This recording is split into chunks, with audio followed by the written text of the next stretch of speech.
Assalamualaikum warahmatullahi wabarakatuh.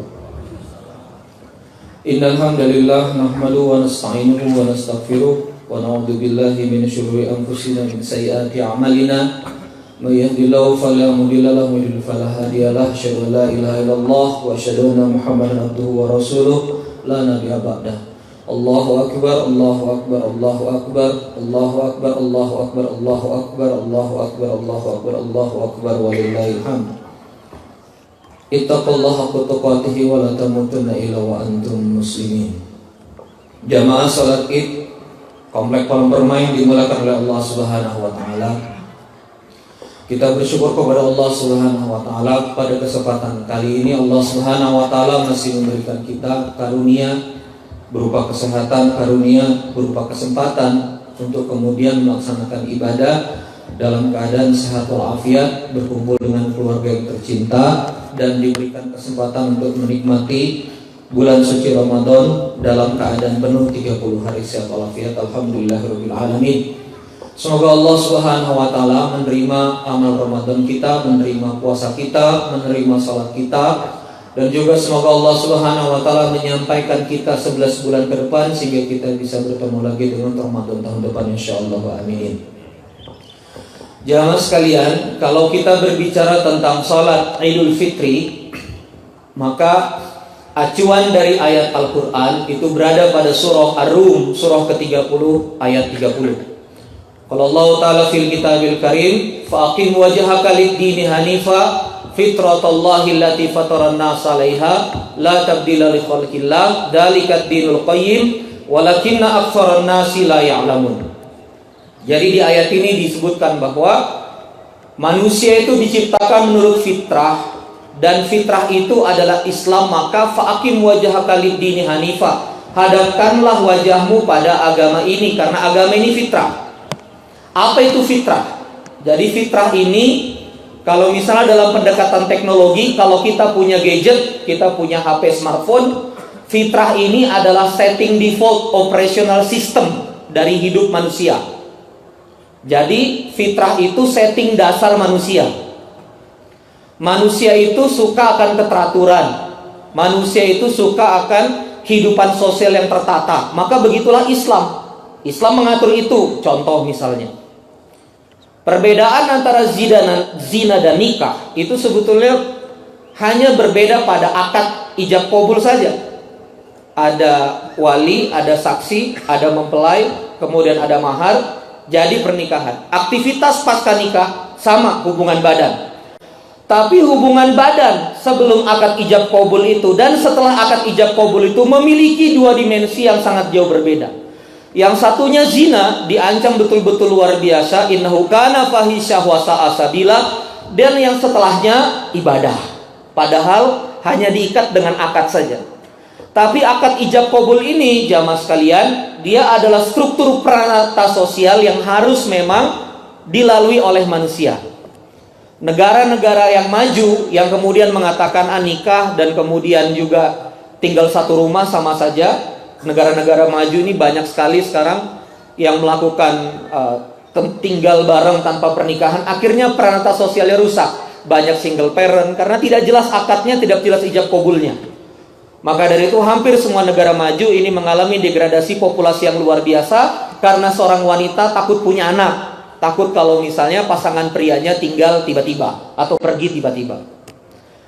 Nah jamaah sekalian, kita kembali lagi, faqim wajhaka lid-dini hanifa fitratallahi allati fataran nas 'alaiha la tabdila li khalqillah dzalikat dinul qayyim walakinna aktsaran nasi la ya'lamun. Jadi agama Islam ini dia adalah setting default manusia. Ketika manusia mengikutinya, maka manusia ini akan mengalami ketenangan dan sakinah. Yang jarang dibahas oleh para ulama masa kini adalah sebetulnya Islam ini dia bukan hanya setting fitrah secara individu, tapi dia juga setting fitrah secara masyarakat, dan dia juga setting fitrah dalam bangsa dan negara. Artinya apa? Ketika sebuah komunitas, entah itu keluarga, entah itu skalanya masyarakat, entah itu skalanya bangsa dan negara, atau bahkan dunia sekalipun, ketika dia rapat dengan nilai Islam, ketika dia kemudian mengaplikasikan nilai Islam, maka komunitas itu entitas bangsa dan negara itu akan mencapai yang namanya pertumbuhan. Mari kita lihat. Sejarah membuktikan bahwa Islam ini turun di antara dua peradaban yang besar. Sebelah baratnya Romawi, Eropa dan Afrika Utara sampai sekarang, yang ada sekarang, dan sebelah timurnya adalah Persia, Iran sekarang. Jadi kalau Anda ke Qatar dan kemudian kalau sahabat-sahabat jamaah ke Qatar dan kemudian melihat ada daratan, itu Iran, Persia, zaman dahulu kala. Islam turun di Jazirah Arab, Madinah dan Mekah. Yang di Madinah dan Mekah itu tidak ada sumber daya alam, kemudian situasinya terjajah dan luar biasa. Tapi kemudian setelah Islam ini turun, dituntun Rasulullah 22 tahun. Mari kita hitung. 28 Ramadan, 92 Hijriah. Jadi 28 Ramadan, 92 tahun setelah peristiwa hijrah. Itu berarti kalau ditambah 13 tahun di Mekah, kurang lebih berarti sekitar 105 tahun. Jadi setelah 105 tahun Islam ini turun, 28 Ramadan, 92 Hijriah, itu Tariq bin Ziyad berhasil menaklukkan Andalusia di Spanyol. Ini Masya Allah, kalau misalnya ada jamaah yang ahli militer, ahli peperangan, silakan diukur jarak dari Madinah ke Spanyol hari ini. Lalu kemudian zaman dulu tidak ada kapal induk, tidak ada pesawat tempur. Lalu kemudian Tariq bin Ziyad ini bisa menaklukkan kekuatan besar di Eropa, Andalusia. Dan Islam di sana bersinar 7 abad lamanya. Jadi kalau misalnya mepet ke Islam, itu kemudian banyak sekali pencapaian yang bisa dilakukan. Maka dari itu jamaah sekalian, kita harus melihat Islam ini bukan hanya sebagai sebuah narasi kehidupan pribadi. Ayo kita sholat, zakat, tunaikan puasa dan seterusnya. Itu narasi Quran yang bekerja secara pribadi. Tapi kita juga harus melihat Quran ini dari segi narasi kebangkitannya. Dan ini juga yang ditunggu oleh umat Islam di Indonesia hari ini, yaitu bagaimana kita entitas umat Islam terbanyak negara dengan 80% populasi umat Islam lebih, hampir 90% di Indonesia ini kemudian mengalami kebangkitan. Maka dari itu judul khutbah saya pada kali ini adalah Al-Quran dan narasi kebangkitan. Jamaah sekalian, ada 3 pondasi besar dalam Quran ini yang kemudian kita temukan, yang menjadi titik tolak bagaimana sebuah bangsa itu bisa bangkit. Yang 3 pondasi kebangkitan ini kita bisa terapkan di keluarga, kita bisa terapkan di masyarakat, dan juga kita bisa terapkan pada entitas yang lebih besar, namanya adalah bangsa dan negara. Jamaah sekalian, inspirasi ayat Quran kita hari ini di antara ribuan ayat yang terbentang di dalam Al-Quran adalah surah An-Nur, surah ke-24 ayat 55. Qala Allah Ta'ala fil kitabil karim, a'udzu billahi minasyaitonir rajim. Wa'adallahu alladhina amanu minkum wa 'amilus shalihat la yastakhlifannahum fil ardi kama stakhlafal ladina min qablihim wa la yumakkinanna lahum dinahumul ladzi irtada lahum wa la yubaddilannahum min ba'di khaufihim amna ya'budunani la yusyriku bihi syai'a wa man kafara ba'da dzalika fa ulaika humul fasiqun. Yang artinya Allah telah menjanjikan kepada orang-orang di antara kamu yang beriman dan beramal soleh dan mengerjakan kebajikan bahwa Dia sungguh, ini dahsyat, Dia sungguh akan menjadikan mereka berkuasa di muka bumi sebagaimana Dia telah menjadikan orang-orang sebelum kamu berkuasa. Dan sungguh Dia akan meneguhkan bagi mereka agama yang telah Allah ridhoi, dan Dia benar-benar mengubah keadaan mereka dari ketakutan menjadi aman sentosa, asalkan mereka tetap menyembahku, tidak mempersekutukanku, dan tetapi barang siapa yang kafir setelah janji itu, mereka itulah adalah orang-orang yang fasik. Ayat ini bercerita tentang janji Allah untuk memberikan kekuasaan. 14 yang lalu perang kombatan ini adalah perang penguasaan area. Tapi hari ini perang kombatan yang terjadi atau ghazwah yang terjadi pada dunia ini sudah bergeser medannya menjadi perang pemikiran, perang ekonomi, perang market share dan seterusnya. Jamaah sekalian, sebelum saya mengambil pondasi kebangkitan ini, mari kita lihat karakter yang diberikan Quran bagi sebuah negeri yang sejahtera. Ada di surah Quraisy. Wa at'amanahum min ju'i wa amanahum min khauf. At'amahum min ju' wa amanahum min khauf. Sebetulnya struktur sebuah bangsa itu hebat dan pencapaiannya baik, itu cuma dua saja. Bisa makan dan aman. Artinya sejahtera dan aman, itu saja. Jadi coba dilihat bagaimana sebetulnya keadaan umat Islam pada saat dekat dengan aplikasi nilainya mencapai pertumbuhan yang luar biasa. Contoh, di zaman Umar bin Abdul Aziz, Baitul Mal kesulitan untuk mencari du'afa, untuk mencari mustahik yang bisa diberi zakat.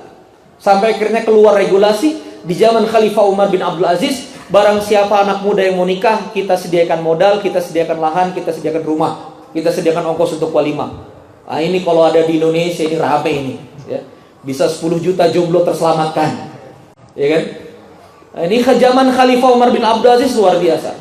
Mari kita lihat dari perspektif kesejahteraan. Zaman Rasulullah 22 tahun, itu ada 20 peperangan besar, 100 syariah. Jamaah bisa membayangkan, mari kita bayangkan sebagai kaum muslimin hari ini, beda 14 abad. Ada negara yang isinya gurun pasir, bebatuan, tidak ada hidrokarbon seperti sekarang, minyak bumi, sumber daya manusianya juga tertinggal. Dalam waktu 22 tahun, dia bisa mengadakan perang besar 22 kali, dan perang kecil ratusan. Ini kan motong ontanya berapa, logistiknya berapa, jadi sejahtera sekali zaman Nabi itu. Maka kita coba lihat 3 pondasi kebangkitan. Kita kembali lagi ke topiknya. Dalam perspektif perkembangan psikologi, pencapaian manusia itu dipengaruhi 3 hal. Yang pertama perasaannya atau feelingnya. Yang kedua pikirannya atau thinkingnya. Yang ketiga tindakannya atau thinkingnya. Dari lapisan paling dalam, manusia itu ada namanya ruang perasaan. Ini namanya vibrasi fisika. Jadi kalau misalnya ada orang yang ngerasa sulit terus, biasanya pikirannya itu susah untuk berpikir yang gede-gede. Saya kayaknya bukan keturunan orang kaya, saya kayaknya gini, saya kayaknya gini. Itu namanya ruang perasaan. Kalau ruang perasaannya sudah rusak, biasanya ruang pikirannya terganggu. Susah bermimpi dapat beasiswa ke Perancis, susah bermimpi kuliah tinggi, susah bermimpi punya pencapaian. Kalau ada tawaran bisnis, kayaknya kita nggak nasib ini begini. Kalau ada tawaran karir, kalau ada tawaran promosi di perusahaan, pikirannya nggak sanggup menjangkau itu. Rata-rata menolak. Nah, kalau perasaan rusak, pikiran rusak, maka jangan harap tindakan. Biasanya tindakannya tindakan yang kecil-kecil. Nah, 3 pondasi ini ada pada Quran. Yang pertama, Al-Quranul Karim itu tidak mempersilahkan seorang muslim punya perasaan yang lemah. Jadi pondasi kebangkitan yang pertama adalah perasaan yang berdaya. Cek ayatnya, Al-Imran. A'udzubillahi minasyaitonirrajim. Qulillahumma malikal mulki tu'til mulka man tasya wa tanzi'ul mulka mimman tasya wa tu'izzu man tasya wa tudhillu man tasya biyadikal khair innaka 'ala kulli syai'in qadir. Tulijul laila fin nahar wa tulijun nahara fil lail, dan seterusnya hingga akhir ayat. Islam mengajarkan kamu boleh tinggal di gurun, tapi kamu punya Allah yang punya segalanya, raja dari segala raja. Kamu boleh tidak punya apa-apa, kamu boleh bukan keturunan siapa-siapa, tapi aku lahu ma fis samawati wa ma fil ard. Aku yarzuqu may yasha bi ghairi hisab. Aku adalah Rabb yang bisa mentenagaimu, merizkikanmu, membuat kamu bertumbuh dan gak karu-karuan. Itu persepsi yang kemudian dibangun dari Quran. Maka dari itu ketika kita mengatakan la haula wala quwata illa billah, tidak ada daya upaya kecuali daya milik Allah Subhanahu wa taala, sebetulnya umat Islam sedang membangun perasaan yang berdaya. Hasbiyallahu la ilaha illa anta. Cukuplah Allah. Hasbunallahu wa ni'mal wakil, ni'mal maula wa ni'man nasir. Ini adalah pondasi kebangkitan yang diberikan oleh Quran. Dan banyak lagi ayatnya. Alladzi khalaqal mauta wal hayah. Aku yang menciptakan hidup dan mati. Aku yang menciptakan bumi ini. Jadi untuk apa kamu takut? Ada ratusan bangsa di gurun pasir, jamaah sekalian, selama 13 tahun dididik akidah. Dan kemudian selang 22 tahun menjadi bangsa haji wada 40.000. Dan selang 90 tahun kemudian bisa menaklukkan Andalusia. Bangsa di gurun itu bangsa yang suka berperang. Romawi nggak mau menjajah, Yunani nggak mau menjajah, Persia nggak mau menjajah, dianggap bangsa nomad, dianggap bangsa terbelakang. Tapi ketika Quran turun dari langit, masuk di hati mereka, mereka jadi bangsa yang luar biasa. Karena apa? Perasaannya diubah, di shifting. Ada shifting perasaan, ada shifting feeling. Namanya resourceful feeling. Perasaan yang berdaya. Nah, nanti kita bahas satu-satu ini. Yang kedua, perasaan yang berdaya ini kemudian melahirkan pikiran-pikiran yang kuat dan besar. Kita akan latuftahanna Konstantinia, kata Rasulullah. Latuftahanna Konstantinia, kita akan taklukkan Konstantinopel. Itu diucapkan oleh Rasulullah di parit Khandaq, di saat umat Islam lagi tertekan luar biasa, tapi pikirannya besar. Jamaah Abu Bakar, Umar, Utsman, itu pikirannya besar. Kita taklukkan Andalusia. Kita taklukkan. Kenapa? Perasaannya berdaya. Perasaan berdaya ini melahirkan pikiran yang besar. Langsung masuk ke bangsa ini. Bangsa ini kawan-kawan sekalian, lah 90% umat Islam, tapi perasaannya nggak berdaya. Saya mendapatkan data, Vietnam itu menjadi importir beras nomor 2. Jadi dia itu membuat beras, pangan, negerinya cukup, dia impor lagi. Indonesia ini lahannya lebih besar daripada Vietnam, tapi nggak bisa buat itu. Lagi garam. Indonesia ini punya garis pantai yang luar biasa. Sekedar garam yang sederhana kita tuh impor. Walaupun garamnya garam industri yang 400 rupiah. Dan bagaimana jamaah, betapa kagetnya kita begitu kita cek garam impor yang 400 rupiah per kilogram itu dari mana? Adalah hasil penyulingan air tawar, air laut Australia.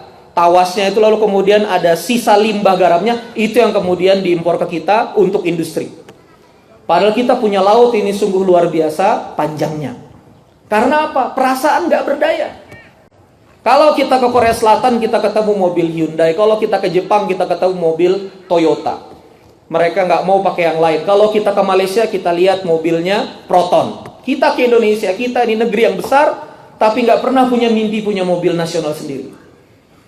Airline nasional di Indonesia ini jamaah sekalian, itu kemudian memesan 400 pesawat. Satu pesawat itu harganya 700 miliar sampai 1,2 triliun. Dan itu dibuat satu di Prancis, Airbus, satunya di Amerika namanya Boeing. Maaf kalau saya terbalik, Airbus dan Boeing.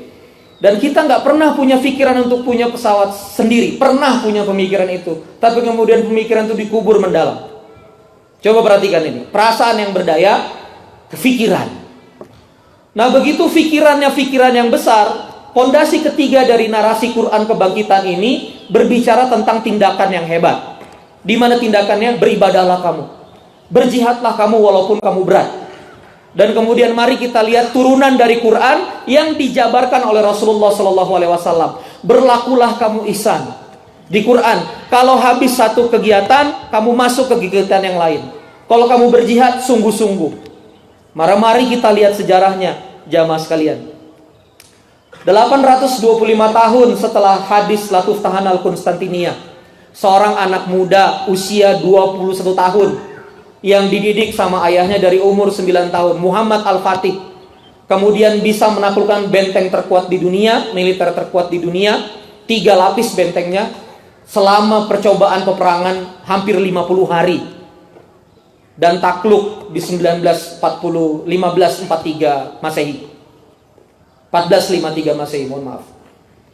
Jadi jamaah sekalian, apa yang kemudian pada saat benteng semuanya sudah nggak bisa digempur, penasehat senior dari Khilafah Utsman waktu itu kemudian menyarankan kepada Al-Fatih, wahai Al-Fatih, kamu masih muda, kayaknya ini tebal banget bentengnya, lebih baik kita pulang. Tapi Al-Fatih punya ruang rasa berdaya, punya pikiran yang besar untuk menaklukkan, dan itu menuntun pada tindakan yang hebat. Kata Al-Fatih, di mana titik lemahnya? Titik lemahnya di selat, tapi selat ini dirantai. Kalau gitu kita angkat kapal kita di gunung. Jamaah sekalian, satu-satunya dalam sejarah peperangan di muka bumi ini ada kapal naik ke gunung, itu hanya terjadi pada zaman Al-Fatih. Kayu-kayu kemudian dilumuri oleh minyak binatang, dan 40 kapal itu dalam satu malam kemudian ditransfer masuk ke Selat Tanduk Emas. Dan setelah itu pertahanan Konstantinopel terbelah menjadi 2, dan taklukah Konstantinopel itu menjadi Istanbul, dan sekarang menjadi Turki hari ini, dan menjadi titik persebaran Islam masuk kepada Eropa, menjadi pencapaian umat Islam yang luar biasa. Jamaah sekalian, maka dari itu mari kita kembali ke fitrah. Apa maksudnya kembali ke fitrah? Mari kita kembali ke nilai Islam. Satu, mari kita bangun perasaan yang berdaya. Hari ini kita boleh tidak punya network. Hari ini kita boleh bangsa yang lemah. Hari ini boleh kurs misalnya mata uang kita lemah. Dan ini bukan berbicara tentang pemerintah. Pemerintah dan PNS itu populasinya hanya 4,5 juta orang. Saya selalu bilang kepada anak-anak muda, jangan selalu ngomong kualitas negeri ini pemerintah. Mereka hanya 4,5 juta orang. Dan kita bangsa ini 250 juta orang. Akumulasi pencapaian dari bangsa ini bukan akumulasi dari kerja 4,5 juta orang, tapi adalah kerja dari 250 juta orang. Dan 250 juta orang ini 90%-nya atau sekitar 220 jutanya adalah kaum muslimin. Tapi mengapa hari ini kita kehilangan perasaan yang berdaya? Kenapa sekarang anak-anak muda kita tidak pernah punya pikiran yang besar? Kenapa sekarang kita punya generasi muslim yang tidak pernah punya pikiran yang besar? Kenapa hari ini kita tidak pernah punya tindakan yang besar? Karena kita sudah tercerabut dari akar substansi fitrah Islam itu sendiri. Maka dari itu jamaah sekalian, sambil juga kita di sholat Id ini kick off pembangunan masjid kita, semoga lancar dan semoga Allah Subhanahu wa taala melindungi dan kemudian memberikan karunia. Mudah-mudahan salat Id ini juga menjadi kick off perasaan kita, menjadi kick off, menjadi awal mula bangkitnya perasaan kita. 3 hal: perasaan yang berdaya, pikiran yang besar, dan tindakan yang dahsyat. Ini adalah narasi kebangkitan dari Quran. Perasaan yang berdaya lahir dari keimanan yang besar. Pikiran yang besar itu lahir dari perasaan berdaya. Tidak mungkin orang bisa mikir besar, mimpi besar, kalau dia merasa tidak berdaya. Dan kita tidak boleh lagi merasa tidak berdaya, karena kita punya Allah Subhanahu wa taala yang betul-betul maha dari segala maha. Dan yang ketiga, kalau perasaan kita dan pikiran kita sudah sehat, insya Allah tindakan kita bisa produktif.